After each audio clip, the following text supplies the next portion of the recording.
Welcome to this explainer. Okay, I am absolutely thrilled you're here today because we're going to look at the economy in a totally different way. We're not just treating it as some abstract concept, but as a massive, incredibly complex machine. And, just like any complex machine, we need a way to boot it up, read its outputs, and run a full diagnostic on its overall health. So today, we're taking a highly structured journey through Chapter 23 of our source material to uncover exactly how we measure a nation's income. Here's a quick look at our roadmap. 1. The ultimate economic metric. 2. Decoding the GDP definition. 3. The four components of GDP.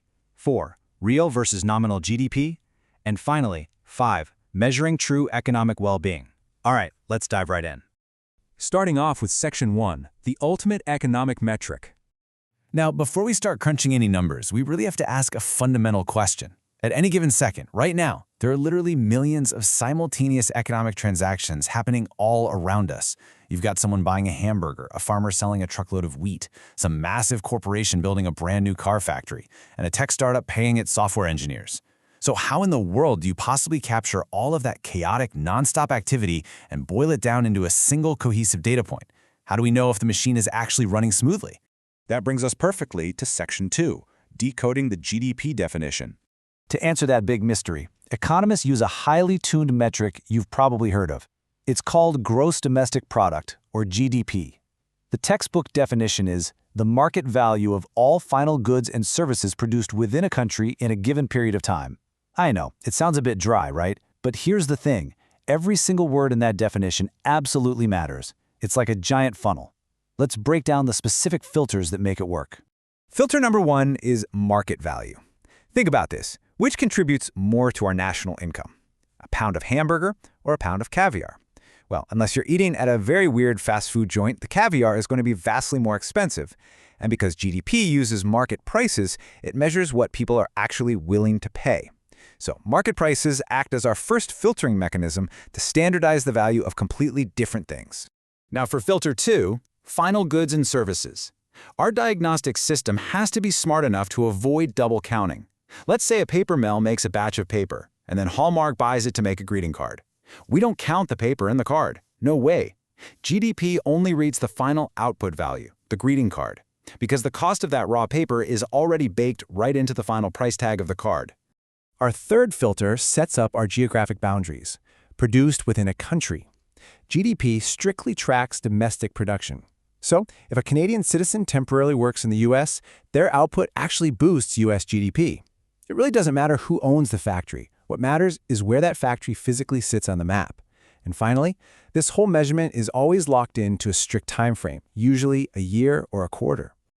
Moving right along to Section 3, the four components of GDP. Okay, let's pop the hood and look at the engine itself. What you're seeing is a real-world readout of the 2015 U.S. economy. It shows exactly how the famous GDP identity equation behaves in practice. Y represents our total GDP, and it is perfectly balanced by 4 parts: C for consumption, I for investment, G for government purchases, and NX for net exports. But notice the sheer imbalance between these components here. Look at the absolute dominance of the consumption slice. It makes up 68% of total output. That means everyday spending by households on goods and services is, by a landslide, the most massive data stream flowing into the U.S. economic system. Just to make sure we really grasp how this works on a practical level, let's ground these massive macroeconomic categories with some specific, relatable microexamples from our source material. When the Smith family eats lunch at Burger King, that's consumption. When Ford builds a brand new car factory, that's investment. And a quick side note here, in economics, investment means spending on business capital and structures, not buying stocks and bonds. When the U.S. Navy procures a submarine, that falls under government purchases. And when British Airways buys an airplane from Boeing, that counts towards net exports, which is basically just our exports minus our imports. So when you add up all those billions of everyday transactions for the year 2015 in the United States, you get a staggering number, almost $18 trillion. That is the total volume of final goods and services produced. Honestly, it's a number so incredibly massive it's almost hard for the human brain to comprehend. So let's recalibrate for a second. Let's bring that massive trillion-dollar number down to a human scale. If you take that total GDP and divide it by the population of the United States at the time, you get a per-person average of roughly $55,882. That number represents the average income and effectively the average expenditure of a single individual in the economy. All right, Section 4. Real versus nominal GDP. Hold on a minute, though, because our diagnostic check isn't totally crystal clear just yet. We have a potential glitch in the system: inflation. Let's imagine a simple economy that only produces hot dogs and hamburgers. If total spending in that economy jumps from $200 one year all the way to $1,200 a couple of years later, well, is the economy actually producing way more physical food, or did the prices just skyrocket? We have to figure out a way to filter out the noise of changing prices so we can see if true physical economic expansion is actually occurring. To filter out that noise, economists split the measurement into two different metrics. On one side, we have nominal GDP. You can think of this as our uncalibrated metric. It just values production at current, real-time prices. But on the other side, we have real GDP. This values production using constant prices from a chosen base year.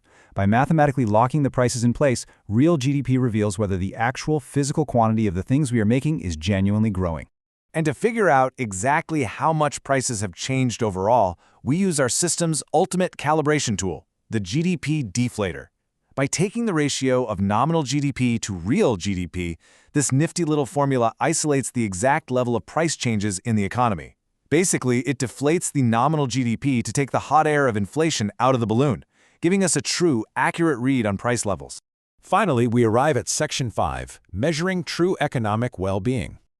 Look, GDP is a remarkably powerful indicator of economic health, but it's crucial to understand that the system has some major blind spots. For instance, it completely excludes the value of leisure time. Think about it. If we all suddenly started working 7 days a week, sure, GDP would skyrocket, but we'd all be miserable. It also entirely ignores environmental quality. A factory dumping pollution into a river still adds to GDP. And it completely misses vital work happening outside formal markets, like raising children at home or volunteering in your local community. Which leaves us with a final, really provocative thought for today.